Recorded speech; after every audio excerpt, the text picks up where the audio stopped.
Bismillahirrahmanirrahim. Assalamualaikum warahmatullahi wabarakatuh.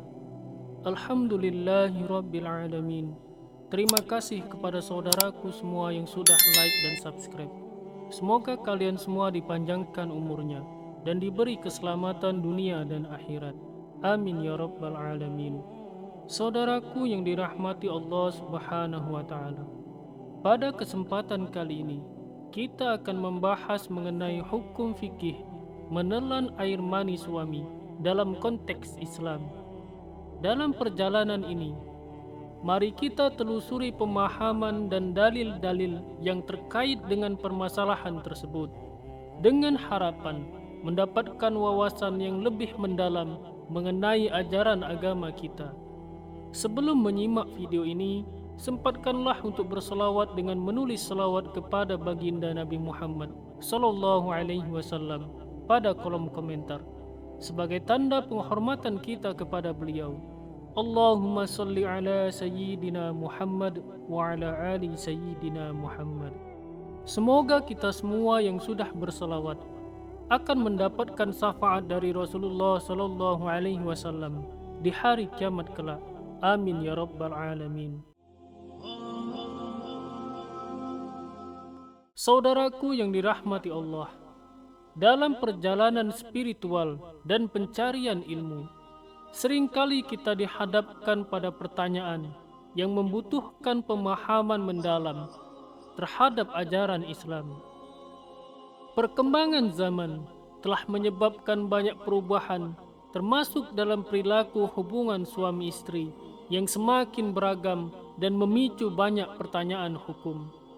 Salah satunya adalah praktik menelan sperma atau air mani yang mungkin juga dilakukan oleh sebagian umat Islam. Sebagai orang yang meyakini tujuan hidup menurut Islam, yang salah satunya adalah mengabdi kepada Allah, penting untuk memahami apa yang baik dan buruk, serta yang diperbolehkan dan tidak diperbolehkan dalam aktivitas seksual. Untuk menjawab apakah menelan sperma diizinkan atau dilarang, kita dapat melakukan analisis dari berbagai perspektif, misalnya pendapat para ulama, sudut pandang medis, serta sudut pandang sosial. Dengan melihat dari sudut pandang ini, kita dapat menarik kesimpulan tentang hukum menelan sperma dalam Islam. Perlu diketahui bahwa tidak ada dalil nas yang jelas dalam Al-Quran dan hadis yang secara tegas mengatur hukum halal atau haram dalam meminum, makan, atau menelan air mani atau sperma suami. Oleh karena itu, para ulama memiliki perbedaan pendapat dalam menentukan hukumnya. Sebagai mukhalid mazhab Imam Syafi'i, kita bisa menemukan jawaban dan perbedaan pendapat tersebut sesuai dengan pandangan dalam mazhab Imam Syafi'i. Menurut para ulama dalam mazhab Imam Syafi'i, ada dua pendapat dalam menentukan hukum menelan air mani suami.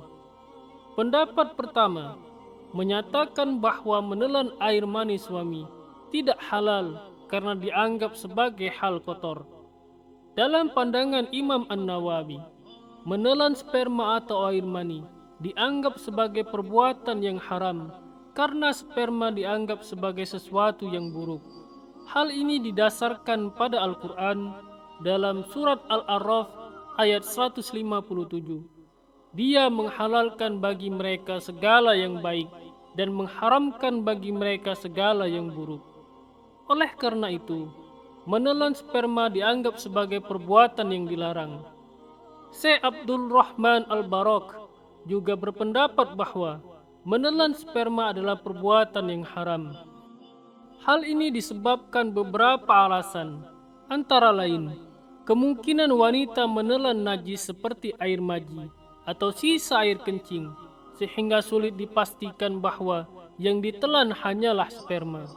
Selain itu, beberapa ulama menganggap bahwa sperma dianggap sebagai sesuatu yang buruk, meskipun ada juga yang menganggapnya sebagai sesuatu yang suci.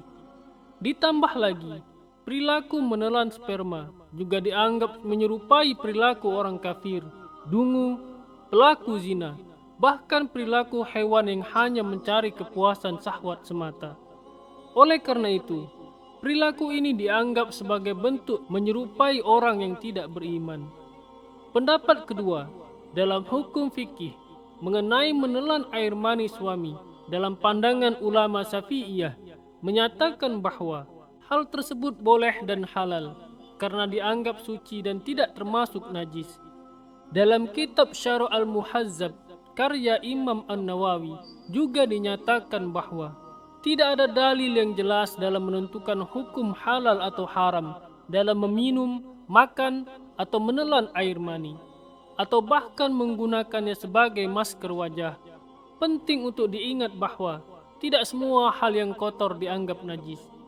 Dalam hadis yang diriwayatkan oleh Aisyah, beliau mencuci bekas sisa air mani atau sperma yang mengering di pakaian Nabi Muhammad SAW.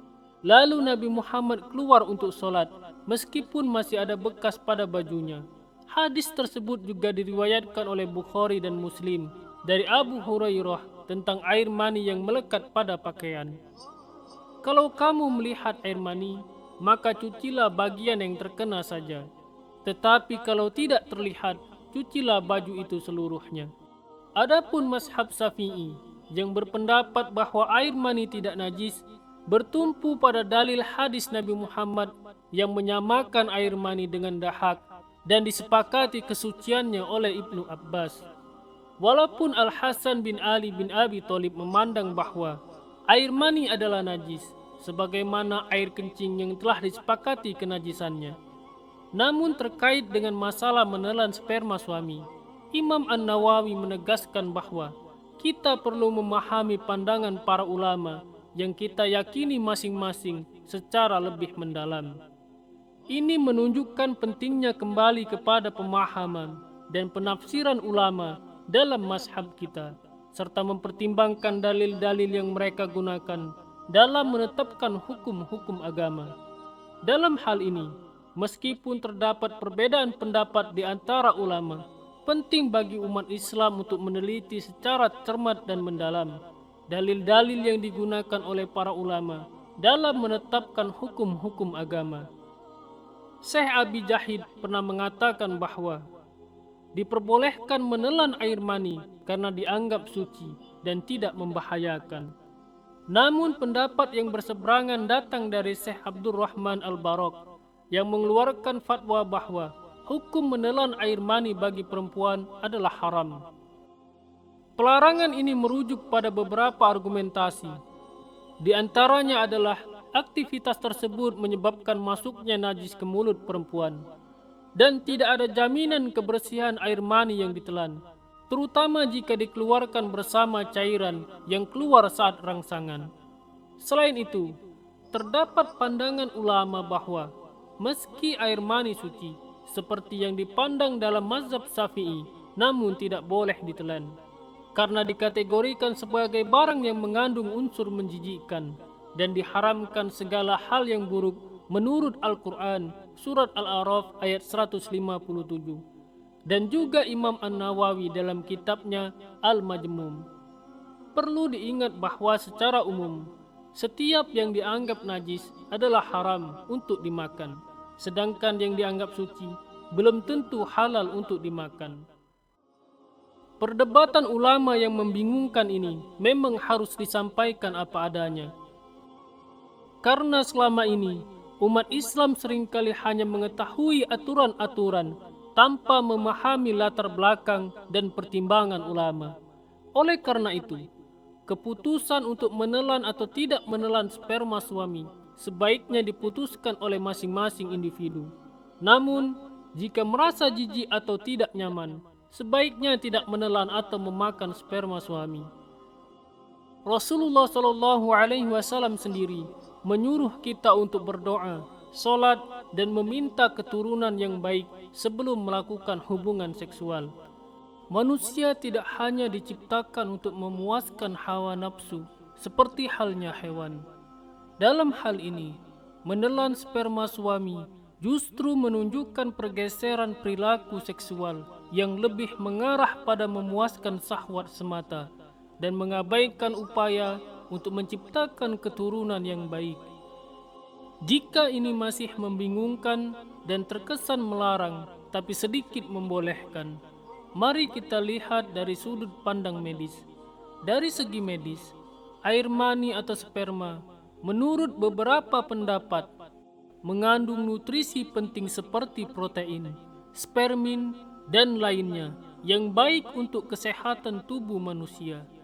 Namun, ada juga yang menolak karena masih belum jelas apakah manfaat itu benar-benar berasal dari menelan sperma atau hanya karena membuat pasangan merasa bahagia. Selain itu, belum ada penelitian yang membuktikan bahwa nutrisi dalam sperma bisa bermanfaat untuk kesehatan manusia secara umum. Saudaraku yang dirahmati Allah, hal ini karena belum jelas manfaatnya bagi manusia dan lebih mendekatkan pada memuaskan nafsu semata, tanpa memperhatikan orientasi hubungan seksual yang seharusnya mengarah pada regenerasi dan menciptakan keturunan yang baik. Islam mengajarkan kepada kita untuk menjauhi hal-hal yang dianggap buruk, karena dalam Islam, melanggar perintah Allah dapat membuat hati kita gelisah. Oleh karena itu, penting untuk selalu mempertimbangkan ajaran agama dan nilai-nilai moral dalam setiap tindakan yang kita lakukan. Wallahu a'lam bishawab. Demikian yang bisa saya bagikan. Semoga bermanfaat untuk kita semua. Amin ya rabbal alamin. Wassalamualaikum warahmatullahi wabarakatuh.